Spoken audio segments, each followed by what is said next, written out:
அஸ்ஸலாமு அலைக்கும்.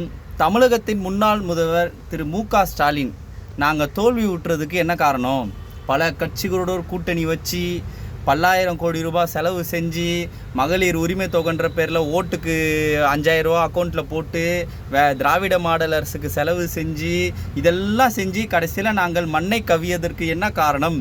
உடன்பிறப்புகளே நீங்கள் சொல்லுங்கள், நான் கேட்டுக்கிறேன்றாரு. உடன்பிறப்புக்கிட்ட தான் ஊப்பிக்கிட்ட தான் கேட்டார். ஆனால் நானும் 2021 திமுகவுக்கு தான் ஓட்டு போட்டேன். இந்த பிஜேபி அதிமுக நாசகார ஆட்சி தொடரக்கூடாது அப்படின்னு திமுகவுக்கு ஓட்டு போட்டவங்கள நானும் ஒருத்தன். இதே மாதிரி திமுகவுக்கு ஓட்டு போடுங்கன்னு 2021 வீடியோவும் போட்டிருக்கேன். திமுக ஆதரவாளனாக இருந்த என்ன திமுக எதிர்ப்பாளனாக மாற்றியது எது அப்படின்னு தான் தமிழக முன்னாள் முதல்வர் மு.க. ஸ்டாலினுக்கு நான் சொல்ல போகிறேன். என்னென்னா, முதல்ல இந்த ஆட்சியில் என்ன பெரிய பிரச்சனை தெரியுமா? நீங்கள் தான் ஒரு பொம்மையாக இருந்துக்கிட்டு ஒரு தலைமை பண்புக்கே கொஞ்சம் கூட தகுதி இல்லாத நபர் தான் நீங்கள். ஃபுல்லாக அதிகாரிகளோட ஆட்சி தான் நடந்தது. ஓகேயா? பேருக்கு உங்களுக்கு ஒரு டோப்பா வச்சு ஒரு ஷோ காட்டினாங்களே தவிர இந்த நாட்டை ஆட்சி செஞ்சது யாருன்னா அதிகாரிகள் தான். அதுக்கு ஒரு சின்ன உதாரணம் சொல்கிறேனே, சின்ன உதாரணம் சொல்கிறேன். எல்லா துறையிலையும் மக்களுக்கு பிரச்சனை இருந்தது, சரிங்களா? அப்போ எங்கள் துறையில் உள்ள பிரச்சனை தான் எனக்கு தெரியும். அவங்கவுங்க துறையில் என்ன ஆசிரியர்களுக்கு தூய்மை பணியாளர்களுக்கு பிரச்சனை அவங்கள தான் பேசுவாங்க. என் துறையில் 2013 திருத்தி அமைக்கப்பட்ட மீட்டர் கட்டணத்தை ரிவர்ஸ் பண்ணுங்கன்னு கவர்மெண்ட்டுக்கு ஒரு கோரிக்கை வைக்கிறோம். ஓகே, அந்த மீட்டர் கட்டணத்தை மாற்றி அமைங்கன்னு. இதுக்கு பெரிய செலவாக போகிறது இல்லை, அரசு இதுக்கு பெருசாக திட்டம்லாம் திட்ட போடுறதில்ல. ஒரு கவர்மெண்ட் ஆர்டர் போட்டால் அது நிறைவேறிடும். ஆனால் அதை கூட செய்ய முடியாத ஒரு ஆட்சியாக தான் உங்கள் ஆட்சி இருந்தது, சரியா? இது என் துறையில் உள்ள பிரச்சனை. இதை கூட செய்ய வக்கில்லையே அப்படின்ற ஒரு பார்வை தான் ஆட்டோ ஓட்டுநர்களும் முடிவு பண்ணுறோம். திமுகவுக்கு ஓட்டு போடக்கூடாது. நீ சீமானுக்கு போட்டுக்கோ, அன்புமணிக்கு, யாரெல்லாம் நமக்காக குரல் கொடுத்தோ அவங்களுக்கு கூட போட்டுக்கோ.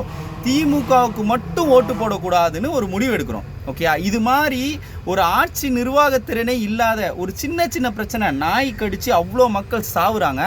ஆனால் உங்கள் இளவரசர் உதயநிதி என்ன பண்ணுறாரு? நாயோடு டெய்லியும் ஃபோட்டோ போடுறாரு. ரவுடி டைம், ரவுடி பேபி, ரவுடின்னு நாயோட தினமும். இதெல்லாம் எவ்வளோ கொந்தளிப்பு ஏற்படுத்துகிறோம். இது மூலிமா அவர் என்ன சொல்ல வர்றாருன்னா, இந்த நாய் காதலுக்கு ஆதரவாக நான் நிற்கிறேன், நான் இவங்க பக்கம் நிற்கிறேன்னு காட்டுறாரு. அந்த டைமில் தான் தொடர்ந்து நாய்களோடு இருக்கிற ஃபோட்டோ போடுறாரு. அப்போ இதெல்லாம் ஒரு சின்ன பிரச்சனையை கூட தீர்க்க வக்கில்லாத ஒரு பொம்மை அரசாக தான் உங்கள் அரசு இருந்தது. நீங்கள் திருத்தணுன்னா முதல்ல என்ன தெரியுமா பண்ணணும்?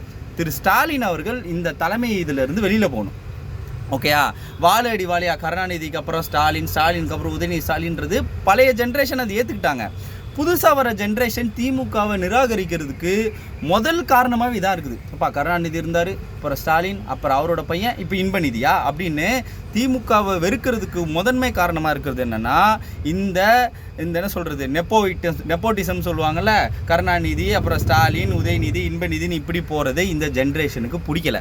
ஃபஸ்ட்டு நீங்கள் திமுகவை காப்பாற்றணும்னு நினச்சிங்கன்னா, நல்லா படித்தவங்க இருக்கிறாங்க. பிடிஆர் இருக்கிறாரு, டாக்டர் எழிலன் இருக்காங்க, நல்ல மருத்துவர்கள், இன்ஜினியர்கள், நல்லா பேசக்கூடியவர்கள், திறமையானவர்கள் திமுகவில் இருக்காங்க.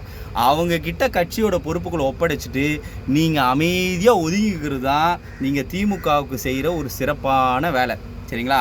இப்போது சென்ற ஆட்சியில் என்னென்னலாம் கொடுமை நடந்தது, ஏன் மக்கள் வெறுத்தாங்க? நான் இப்போ என்ன போன்றவன் ஆதரவாளனாக இருந்தேன், ஏன் எதிர்ப்பாளனை மாறினேன்னா, இப்போ என் துறையில் ஒரு சாதாரண பிரச்சனை கூட தீர்க்கவருக்கு இல்லை, ஒரு கருத்து சுதந்திரம் இல்லை. எடப்பாடி ஆட்சி காலத்தில் எடப்பாடியை டெட் பாடின்னு பேசுவாங்க. ஒரு முதல்வரை டெட் பாடின்னு பேசுவாங்க. எல்லாருமே அவருக்கு எதிராக கருத்து சொல்லுவாங்க. யாரையுமே இந்த சவுக்கு சங்கரை நீங்கள் பண்ணீங்களே, சவுக்கு சங்கர்லாம் எடப்பாடி எப்படிலாம் விமர்சனம் செஞ்சுருக்கிறாரு.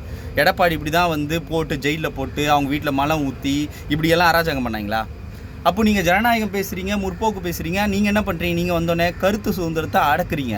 எல்லா மெயின் ஸ்ட்ரீம் மீடியாவுக்கும் உங்கள் திராவிட மாடல் அரசு விளம்பரம் கொடுத்து உங்களுக்கு சொம்படிக்க வச்சுட்டீங்க. மிஞ்சி போய் சோஷியல் மீடியாவில் இந்த ஃபெலிக்ஸு இவர் சவுக்குலாம் பேசினார்னா அவர் மேலே அராஜகத்தை கட்டவிழ்த்து விட்டீங்க. கருத்து சுதந்திரமே இல்லாமல் போயிடுச்சு. ஒருத்தனை போட்டு ஏர்போர்ட் மூர்த்தின்னு ஒருத்தரை ரோட்டில் போட்டு அடிக்கிறாங்க. பதிலுக்கு அவர் தன்னை தற்காக்க அடிக்கிறாரு, அவரை பிடிச்சி குண்ட சட்டத்தில் போடுறீங்க. அடிக்க வந்தவரில்ல. அப்போ கருத்து சுதந்திரம் இல்லை. உங்களுக்கு எதிராக யார் பேசினாலும் உங்களோட அதிகாரிகளை வச்சு, போலீஸை வச்சு ஒரு அராஜக ஆட்சியை போன ஆட்சியில் செஞ்சீங்க. அதே மாதிரி ஒரு சின்ன நாய் பிரச்சனை, இது மாதிரி ஒரு மீட்டர் கட்டின பிரச்சனை, இதை கூட தீர்க்க வக்கு இல்லாமல் இருந்தது. சாலை, ஓகே, மெயினாக இந்த சாலை நான் ஏன் நிறைய வீடியோவில் இந்த சாலை பிரச்சனையை போடுறேன்னா, ஒரு மோசமான சாலை பல உயிரிழப்புகள் காரணமாக இருக்குது. இன்றைக்கி இன்ற காலகட்டத்தில் பெண்கள் கருவுறதே பெரிய ஒரு இதுவாக இருக்குது, அவங்களுக்கு ஒரு பெரிய காரியமாக இருக்குது. பல லட்சங்கள் செலவு பண்ணுறாங்க. இந்த மோசமான சாலைகள்னால நிறைய அபார்ஷன் நடக்குது, கரு கலையுது, கருவிலே குழந்தைகளை கொலை செய்கிறீங்க. அப்போது இந்த சாலையினால் எவ்வளோ பிரச்சனை வருது. ஒரு சாஃப்ட்வேர் இன்ஜினியர் ஒரு பள்ளத்தில் விழுந்து கீழே விழுறான், பின்னாடி வந்து லாரி ஏறிச்சு சைதாப்பேட்டில் பார்த்தோம்ல. அப்போ இந்த சாலைங்கிறது ஒரு அடிப்படை வசதி, பல உயிரிழப்புகள் ஏற்படுது. நல்லா இருக்கிறவனுக்கும் உடம்பு வலி வருது. ஓகே, ஒரு ஆப்ரேஷன் பண்ணிட்டு வரவங்கலாம் அவ்வளோ கஷ்டப்படுறாங்க ஒரு பள்ளத்தில் ஏற்றி இறக்கும் போது. ஆட்டோ டிரைவருக்கு எங்கிட்ட ரிக்வஸ்ட் பண்ணுறாங்க, அண்ணா ஸ்லோவாக போங்கண்ணா, ஆப்ரேஷன் பண்ணியிருக்குண்ணா அப்படின்னு. அப்போ இந்த சாலை வந்து ஒரு அடிப்படை வசதி. எவ்வளோ வீடியோ போட்டேன், ஓகேயா, வீடியோ போட்டவனே அசிங்கமாக திட்டுறீங்க. ஒன்று. இன்னொன்று மெயினான விஷயம் என்ன தெரியுமா, ஒரு விமர்சனம் வைக்கிறான், திமுகவுக்கு ஓட்டு போட்டோன்னு விமர்சனம் வைக்கிறான்னா, விமர்சனத்துக்கு பதில் சொல்லாமல் அவனை சங்கி, இவன் பிஜேபிக்காரன், இவன் ஆர்எஸ்எஸ்காரன்னு உங்களுக்கு எதிராக எங்களை திருப்புறதுக்கு உங்கள் இணையத்தில் ஊப்பிகள் வேலை செய்கிறாங்க. ஓகே, அவங்க தான் திருப்பி இன்னும் அதிகமாக பேச வச்சதுக்கு அவங்க தான் காரணம். ஒரு விமர்சனம் வச்சா ஒன்று விமர்சனத்துக்கு பதில் சொல்லணும், இல்லை வக்கீலையா வாயை மூட்டு இருக்கணும். இவன் பிஜேபிக்காரன், இவன் ஆர்எஸ்எஸ்காரன், இவன் இந்து முன்னணி, அப்படி இப்படின்னு உங்களுக்கு ஓட்டு போட்டவங்களே உங்களுக்கு எதிராக திருப்பின வேலையை தான் இந்த இணையத்தில் ஊப்பிகள் செஞ்சாங்க. இந்த இணையத்தில் திமுக கொத்தடிமைகள் செஞ்சாங்க. முதல்ல அவங்களை திருத்துங்க. ஒன்று அசிங்கமாக பேசுகிறது, இல்லைன்னா இவனை ஆர்எஸ்எஸ்காரன் பிஜேபிக்காரன் அவங்க மேலே அவதூறு சொல்கிறது, இப்படி பண்ணி தான் சமூக வலைதளங்களில் உங்களுக்கு மிகப்பெரிய எதிர்ப்பு வந்தது. ஓகே, அப்போ இதெல்லாம் வந்து நீங்கள் சரி செய்யுங்க. ஒரு எதிர்க்கட்சியாக கூட இப்போ நீ மக்கள் பிரச்சனைக்கு குரல் கொடுக்காம விஜய் கம்மி ஓட்டில் ஜெயிச்சிட்டாரு, கொஞ்சம் சதவீதம் இப்படிலாம் ஏளனம் பண்ணாதீங்க. ஓகேயா, ஒரு நல்ல எதிர்க்கட்சியாக மக்கள் பிரச்சனையே பேசுங்க. அதெல்லாம் பேசாமல் இன்னும் பழைய மாதிரியே நீங்கள் பண்ணிங்கன்னா தொடர்ந்து உங்களுக்கு ஆப்பு வைப்பாங்க. இப்போ வருகிற நாடாளுமன்ற தேர்தலில் கூட நீங்கள் காங்கிரஸ் கூட கூட்டணி இல்லை. இப்போது உங்களுக்கு ஓட்டு போடுறதா இல்லை விஜய்க்கு ஓட்டு போடுறதா? விஜய் தான் காங்கிரஸ் கூட இருக்கிறாரு. அப்போது உங்களுக்கு போகிற ஓட்டு பிஜேபிக்கு ஓட்டா? உங்களுக்கு 2 ஆப்ஷனு, மத்தியில் ஒன்று காங்கிரஸ் ஆதரிக்கணும், இல்லை பிஜேபி ஆதரிக்கணும். இப்போ நீங்கள் காங்கிரஸ் கூட இல்லை, விஜய் காங்கிரஸ் கூட இருக்கிறாரு. இப்போ மக்களுக்கு வேறு என்ன ஆப்ஷனு? உங்களுக்கு போடுற ஓட்டு வேஸ்ட்டு. நீங்கள் அடுத்த வர காங்கிரஸ் கவர்மெண்ட்டுக்கு சப்போர்ட் பண்ண மாட்டீங்க, அப்போ பிஜேபி சப்போர்ட் பண்ணுவீங்களா? அப்போ திமுகவுக்கு போடுற ஓட்டு பிஜேபிக்கு போகிற ஓட்டா? அப்போ அடுத்தடுத்த தேர்தலில் நீங்கள் வெல்லணும்னா உங்களோட முதல்ல நீங்கள் வெளியில் போங்க.